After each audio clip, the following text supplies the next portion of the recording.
La ilaha illa anta subhanaka inni kuntu minadz dzalimin. Nabi Yunus niku merasa dolim pada Allah. Subhanaka inni kuntu minadz dzalimin. Bentuk kita terasa dolim itu Pak Bu, sadar selama ini kita hati selalu berbuat syirik khafi pada Allah dengan bentuk beriman, mengimani pada makhluk. Secara otomatis di dalam hati jenengan minimal hatiku nangis. Kadang disusul dengan mata ini mengeluarkan air mata. Kalau jenengan bertanya, mengapa itu? Itu bentuk kesadaran hati kita kalau kita selama ini dolim pada Allah.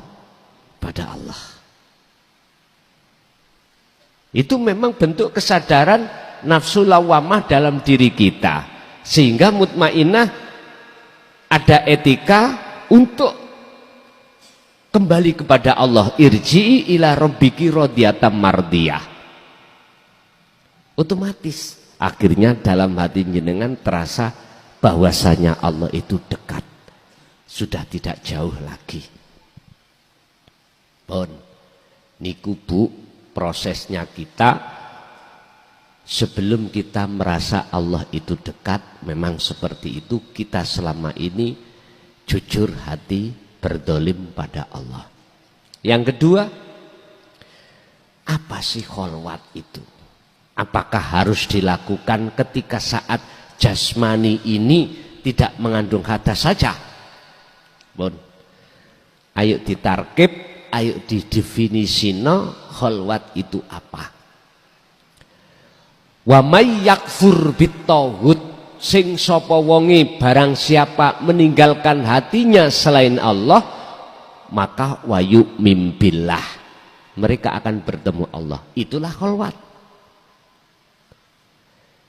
Kotore jasad, apakah ngandung hadas kecil maupun besar, bahkan ibu-ibu haid, itu tidak menjadikan penghalang untuk ruhaniyah iki bebersih diri dari syirik khafi. Boten. Kecuali secara syar'i kita nggak boleh Pak. Kalau keadaan haid atau junub atau yang lainnya, lebih-lebih haid, sholat nggak boleh, dzikir yang diucapkan juga tidak boleh, nggak boleh. Lah, definisi khalwat tinggalkan selain Allah dan menuju Allah itu secara ruhaniyah, bukan secara jasmania. Tapi alangkah indahnya juga ruhaniyah kita bebersih diri, jasmaniah kita toharoh juga bersuci. Alangkah indahnya. Jadi Pak, jadi Bu, walaupun jenengan haid, jenengan berbaring tetap harus menjaga dzikir tersebut. Dzikirnya kan di dalam hati toh Pak. Jenengan dalam hati ini melaksanakan sirul asrar di tengah-tengah dzikir sir. Enggak apa-apa sekalipun jenengan di WC. Mohon maaf loh nggih. Mohon maaf. Kecuali sampean ucapkan. Ini masih dilarang. Tapi kalau jenengan batin dalam hati, rapopo. Sampai merasakan siapa yang mengeluarkan kotoran itu, otomatis sampai lepaskan keakuan diri makhluk yang bisa itu. Muncul keakuannya urip ilahun wahid di dalam diri jenengan yang berperan. Mboten napa-napa.